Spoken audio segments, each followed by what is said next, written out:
미쳐요. 그냥 진짜로 미쳐요. 사람이 막 100만 원도 돈으로도 안 보여요. 이렇게 빠르고 쉽게 돈을 벌 수 있구나. 하루에 500? 1,500만 원, 5천만 원 자기가 와서 카드 훔치고 정규 훔치고 막 죽고 싶고 다단계 마냥 엄청나게 퍼져 나가요. 전염병 마냥.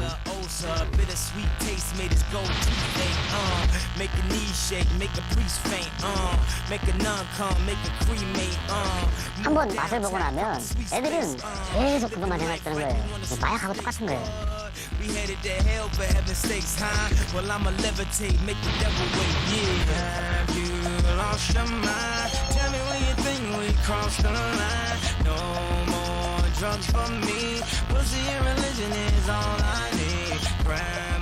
한 100만 원 따면 이제 그때부터 애들이 잘못되는 거예요. 이용해 먹기는 엄청 빠르죠. 가수리 형제 자매 여러분 안녕하십니까. 요새 너무 불경기다 보니까 많은 분들이 참 힘들어하면서도 어떤 유행을 바라는 마음이 더 커지는 것 같습니다. 원래 경기가 불안정할수록 이런 도박 산업은 더 활성화가 됩니다. 평범하게 일하는 것으로는 만족할 수가 없으니까 한탕주의가 더 팽배해지기 때문이죠. 앞서 보셨다시피 청소년들까지도 스마트폰이 모두 있다 보니까 언제나 쉽게 도박을 접하게 되고 심각하게 중독 증세까지 이어지고 있습니다. 저도 이런 것에 전혀 신경을 쓰고 있지 않다가 최근에 이런 뉴스들을 보면서 정말 더 심각해지고 있다는 것을 알게 되었죠. 이런 청소년들이 어떻게 접하게 되고 그런 심리를 이용당하게 될까요? 애들은 딱 성향들이 있어요. 딱 포인트 더 달라 그러고 조금씩 까면서 맞으면 바로바로 그냥 돈 많은 돈 환전하거든요. 포인트를 더 주겠다, 뭐 꽁무니를 더 주겠다. 그러다가 이제 애들이 이제 한 100만 원 따면 이제 그때부터 애들이 잘못되는 거예요. 한 번 맛을 보고 나면 애들은 계속 그것만 생각하는 거예요. 뭐 숫자가 연상되든가 칠판에 공이 움직인다든가 그러다 보면 이제 어른으로서 잘못된 부분이지만 이용해 먹기는 엄청 빠르죠. 어마어마하게 잘 됩니다. 뭐 한 달에 뭐 그냥 한 10억, 20억씩 버는 사람들도 허다하고요. 연간 100조 원이 넘는다는 불법 도박 규모. 온라인 영상으로 날개를 달았습니다. 대체 누가 어디서 이 영상을 만드는 것일까? 어디가 좀 유명한 거예요? 불법하기 편하신데 말씀하시는 거죠? 업자들이 사람들이 많이 몰려있는데 태국, 베트남, 필리핀, 캄보디아 그렇게들 많이 좀 나가 있습니다. 네, 저도 예전에 경마를 처음 접하기 시작한 것이 어떤 형들을 따라서 경마장에 처음 가게 됐는데 몇십 년 전이죠. 처음 간 그날 500원을 걸었는데 100배를 맞힌 거예요.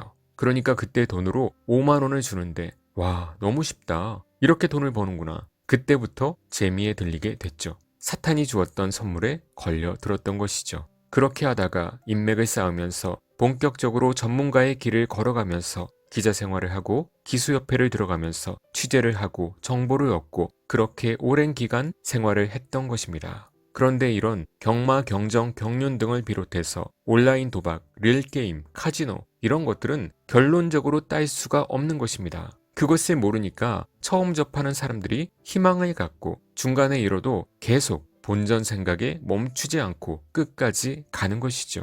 왜 이런 것들을 쉽게 멈추지 못할까요?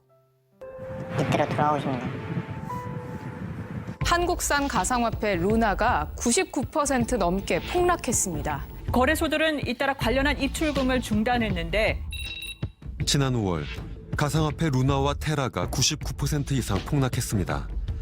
불과 일주일 사이 증발한 시가총액은 약 57조 원. 국내 피해자만 20만 명에 달했습니다. 투자자가 이익을 얻게 되면 우리 뇌에선 도파민이 분비돼서 강한 만족감과 쾌감을 느끼게 됩니다. 그런데 도파민이 과다 분비되면 만족감을 담당하는 보상회로가 손상되어 뇌는 점점 더 큰 자극만 원하게 되는 겁니다. 지나치게 충동적이고 지나치게 도파민에 자극적이고 너무 치우쳐져 있는 사람들은 이 보상회로가 뜨거워져 있어요. 너무 지나치게 과자극화돼 있습니다. 그래서 fMRI를 찍으면 이 부분이 빨갛게 나와요. 보통 사람보다 훨씬 더 빨갛게 달아 올라와 있는 거죠. 그런 식으로 욕망에 맞게 전두엽이 조금씩 왜곡되게 변형되고 있는 거죠. 네, 그러니까 이미 자극적인 생활에 젖어 있기 때문에 그것에서 벗어나는 것은 진짜 힘든 것입니다. 마약 중독도 있고 술 중독, 남자들은 여자 중독, 도박 중독들이 있는데 이 중에서 어떤 것이 가장 강력하다고 생각하십니까? 제 경험상으로는 도박 중독이 가장 셉니다. 왜냐면 경마에 빠진 사람들이 술을 그렇게 좋아해도 내일 경마가 열리는 날에는 절제를 해요. 왜? 정신이 좋아야 경마를 하니까. 그리고 여자가 아무리 말려도 여자를 뿌리치고 도박을 하러 옵니다. 그러니까 도박이 가장 세죠. 도박 중에도 포커나 화투 이런 것보다 경마가 가장 재밌다고 하는 게 그런 도박쟁이들도 경마가 열리는 날에는 경마장에 다 모여요. 그리고 그런 사람들이 저한테 와서 소스 좀 달라고 아부하고 굽신거리고 그래서 이런 도박에 손을 대신 분들에게 제가 전문 상담가는 아니지만 조언을 해드리면 이미 돈을 어느 정도 잃었다고 하더라도 너무 그렇게 좌절하지 마세요. 여러분이 그런 도박에 빠진 사람들 틈에 가잖아요. 겨우 몇 천만 원 잃고서 칭얼이 된다? 욕 무진장 먹습니다. 그 정도 잃고 지금 잃었다고 하냐고 말이죠. 한 1, 2억 잃었으면 조금 잃었네 하는 정도죠. 한 3, 5억 잃었으면 공부 좀 했네 그 정도죠. 그만큼 도박에서는 어느 정도 고수의 자리에 가는 기간 동안에 엄청나게 많은 손실이 있다는 것입니다. 결론은 절대 하지 말아야 한다.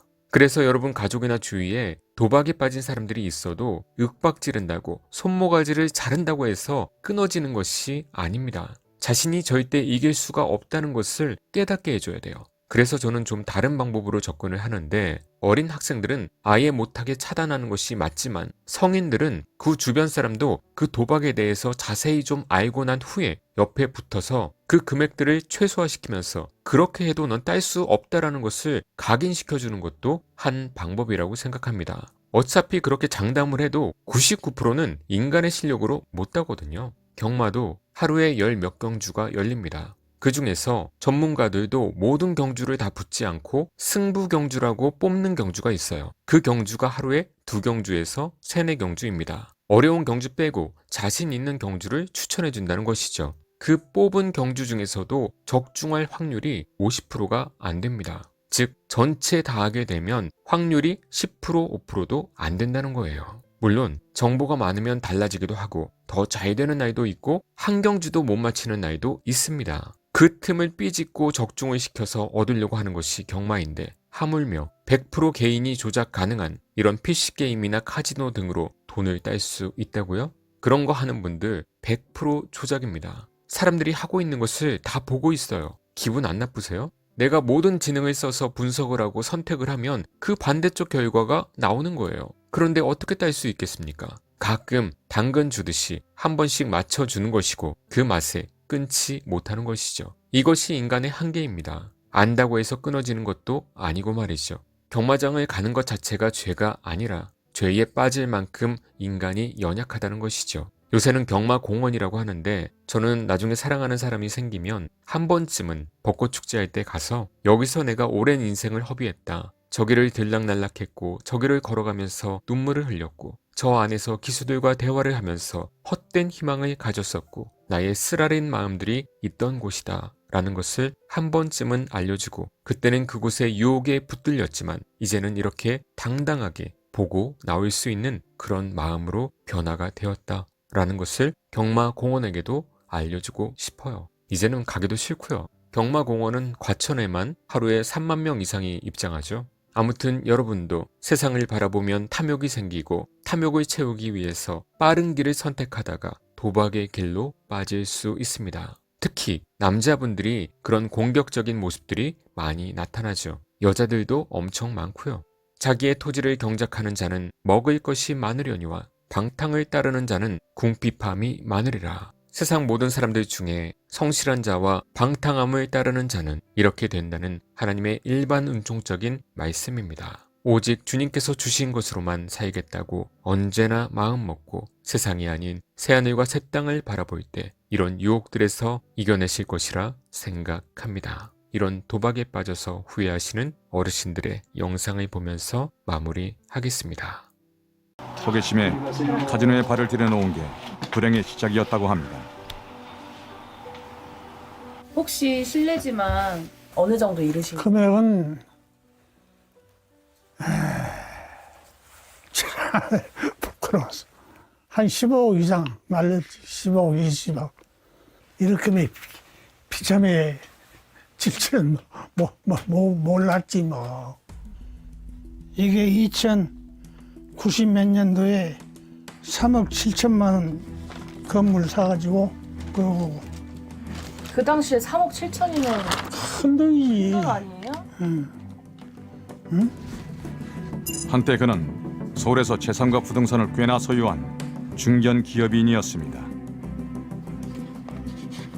잘 나갔었어. 맨주먹으로 응? 서울 와서 야간 고등학교 졸업하고 도박에 빠져 있는 동안 아내는 세상을 떠났고 하나뿐인 아들은 아버지를 원망하며 연락을 끊었습니다. 뒤늦게서야 돌이킬 수 없는 후회가 밀려옵니다. 왜 안 보고 싶겠어? 어? 하나밖에 없는 애아들인데 왜 안 보고 싶겠어? 어? 그 사는 게 사는 게 아니지 뭐 이제. 어? 후회가 말할 수 없지 뭐. 카지노 노숙인 중 최고령인 92세 장준철 씨. 33년생입니다. 한 23년 됐네요. 이제는 뭐 눈도 없어 뭐 잘 안 되지. 지금 안 간 지가 한 1년 넘어 가냐 올라 숨이 찼어. 그에게 카지노 노숙인으로서의 20여 년 세월은 어떤 의미였을까요? 지금 가을을 묻지 말고 옛날 이야기는 묻지 말고. 왜요? 좀 속상하세요? 실례지만 여기 오신 거 좀 후회하시는지. 후회하죠. 후회하죠. 그냥 후회. 우리가 만난 카지노 노숙인들은 한결같이 시간을 되돌릴 수만 있다면 도박에 빠지기 이전으로 돌아가고 싶다고 말했습니다.